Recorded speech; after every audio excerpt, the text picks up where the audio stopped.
pag-ibig ng Diyos, ipahayag natin ang ating pananampalataya. Sumasampalataya ako sa Diyos namang makapangyarihan sa lahat na may gawa ng langit at lupa.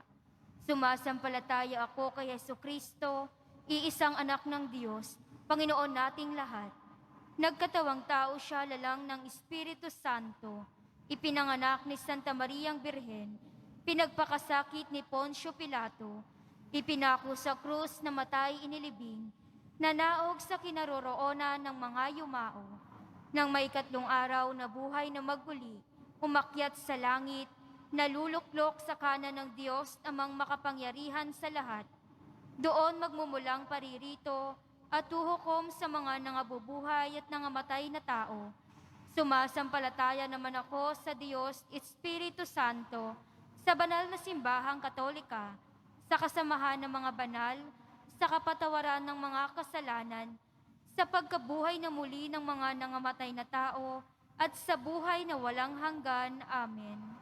Minamahal ko mga kapatid, manalangin tayo sa Ama. Taglay ang kababaang loob at pagtitiwala tulad ng kay Jesus upang manatili tayong ganap sa kanyang pag-ibig. Sa bawat panalangin ating itutugon, Panginoon, dinggin mo ang aming panalangin. Panginoon, dinggin mo ang aming panalangin.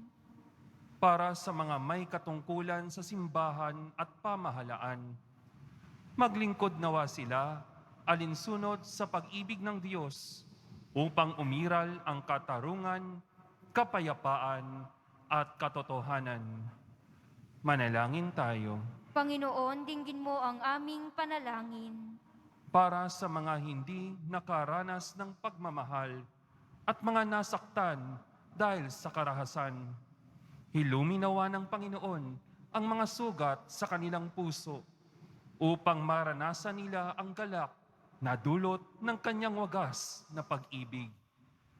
Manalangin tayo. Panginoon, dinggin mo ang aming panalangin.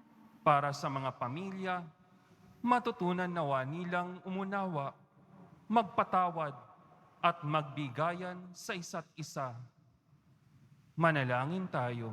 Panginoon, dinggin mo ang aming panalangin. Nawa tuluyan ng matapos ang salot na dulot ng COVID-19 na nagpapahirap sa marami. Bigyan nawa ng sapat na lakas ang mga kumakalinga sa mga may sakit sa ating bansa at sa buong mundo. At tulungan tayong magsumikap sa pananampalataya. Manalangin tayo.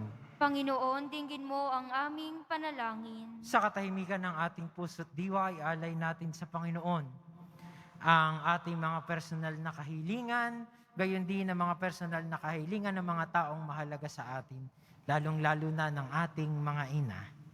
Isama na rin po natin sa panalangin ang mga frontliners at health workers na sa kabila ng panganib na kanilang hinaharap araw-araw ay patuloy na tumutugon sa tawag ng pagpapagaling sa ating kapwang malubhang nagkakasakit.